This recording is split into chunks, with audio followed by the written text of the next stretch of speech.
La fête du travail du 1er mai puise ses origines dans une grève qui a eu lieu non pas en France, mais aux États-Unis, pays de l'idéologie libérale. Tout a commencé le 1er mai 1886, début de l'année comptable des entreprises, lorsqu'une grande manifestation est organisée par les syndicats de Chicago. La grève s'étend bientôt au pays tout entier et la mobilisation est telle que le mouvement obtient satisfaction. La journée de travail est réduite à 8 heures. Dans le but de rallier les ouvriers au gouvernement de Vichy, le maréchal Pétain décréta le 1er mai comme fête de travail et de la concorde sociale, remplaçant l'appellation Journée internationale des travailleurs, désignée par l'Internationale socialiste. Le 1er mai devint alors jour férié.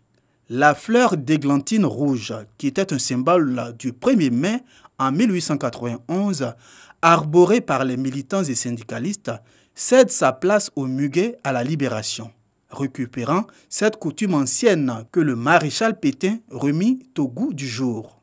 Aujourd'hui, le muguet est plus que jamais un symbole du 1er mai. Plus de 75 millions de brins de muguet sont vendus à travers l'Hexagone. Le lys des vallées, autre petit nom du muguet, symbolise depuis longtemps la saison du printemps.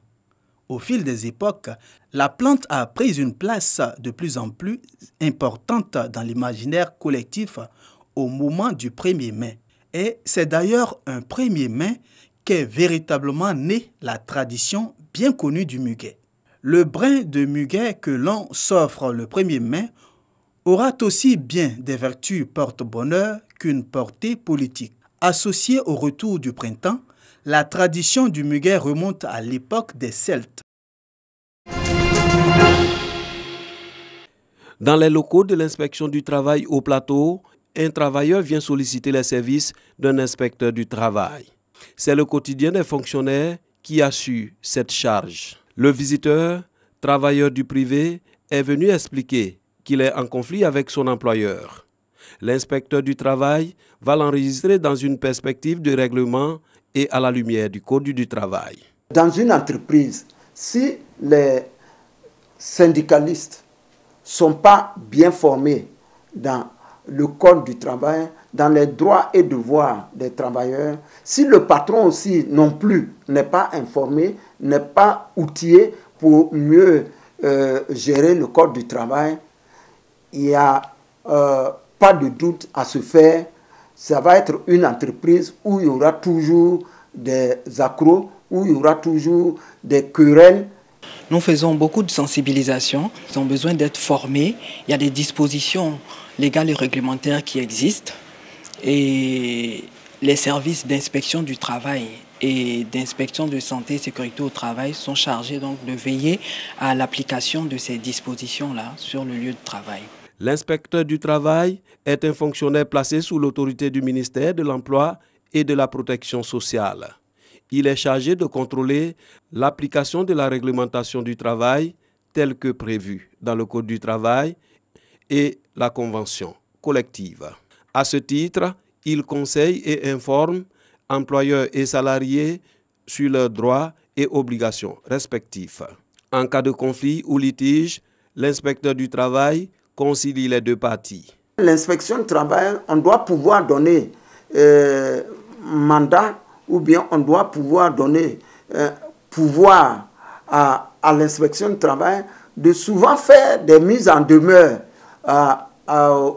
aux patrons, à des entreprises, pour que les entreprises puissent respecter la convention collective, le Code du travail. Au moment de la conciliation, si les parties sont venues, que les parties se sont entendues sur certains points, alors l'inspecteur dresse un procès verbal de règlement définitif à l'amiable qui est latent. Si les parties ne sont pas entendues sur tous les points objet de litige, alors nous dressons un procès verbal de non-conciliation que nous transmettons au tribunal pour la suite de la procédure. Aujourd'hui, les inspecteurs du travail sont à l'abri du problème de mobilité. Peu bénéficient d'un véhicule de service. Mais ils restent encore confrontés à des problèmes structurels et dans l'attente d'une amélioration de leurs conditions de vie et de travail. À Bobo-Doumé, dans la commune de Yopougon, quelques pinasses accostés attendent leurs clients. Le trafic a repris, il avait été perturbé la veille. Hier, on a travaillé, on a transporté les gens. C'est aux environs de 7 heures, la gendarmerie s'est amenée pour venir nous faire un contrôle. Ils disent que c'était pour contrôler les papiers. Ils ne sont pas habilités à contrôler les papiers. C'est la police maritime qui a essayé de faire ça. Donc, ça nous a surpris hier. Dans cette pinasse, quelques clients déjà installés, prêts pour la traversée, ont vaincu la peur. Leurs arguments, la rapidité de la traversée et le coût du transport. Sur l'autoroute, il y a assez d'embouteillages, donc j'ai préféré passer ici pour arriver vite.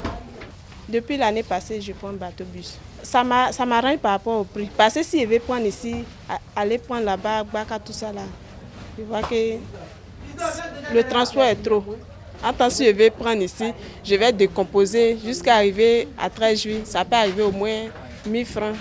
150 francs, c'est le coût de la traversée d'Abobo-Doumé à Trècheville en passant par le plateau.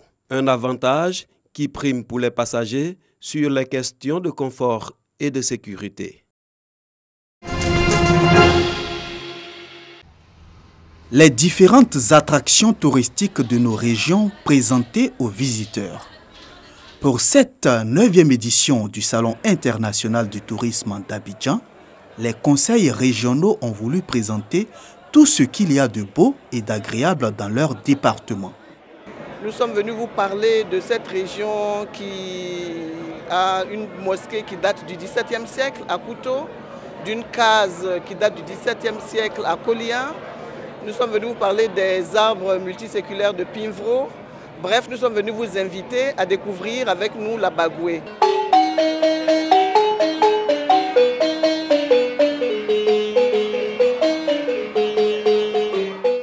Je fabrique le balançon et j'apprends les gens à jouer, apprendre les gens à tailler aussi.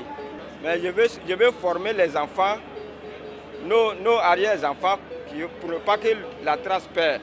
Mâchoiron géant, collier fait de coquillages, noix de coco géant. Le Boclet étale ses atouts. Nous avons les belles plages dans la région du Boclet.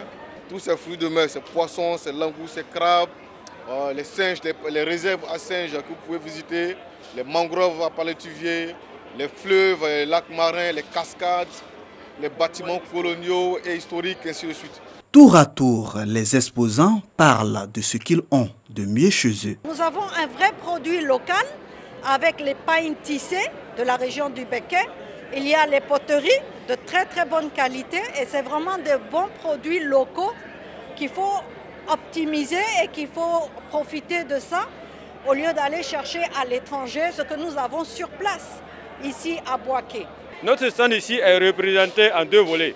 Le premier volet, on a axé sur l'histoire de Kong parce que les caravaniers qui ont fondé Kong furent quand même des gens qui ont apporté beaucoup à la région du Tchologo.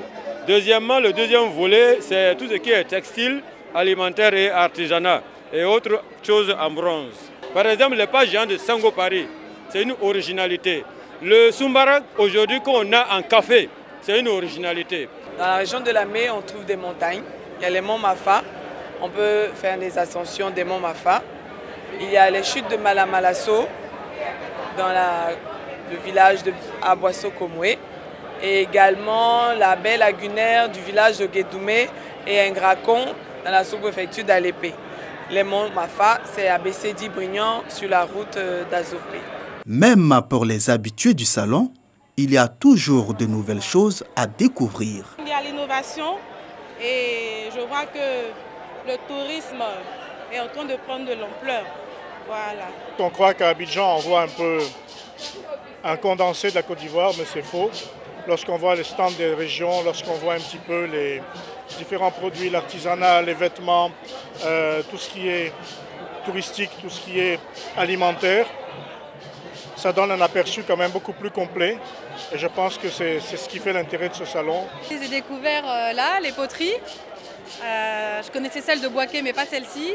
J'ai vu le stand de Korogo avec les tissus, les nappes, les bijoux en argile, voilà, vraiment beaucoup de choses. Ça me donne envie de faire plus de tourisme en Côte d'Ivoire. Ça me fait plaisir de découvrir les bonnes choses de mon pays.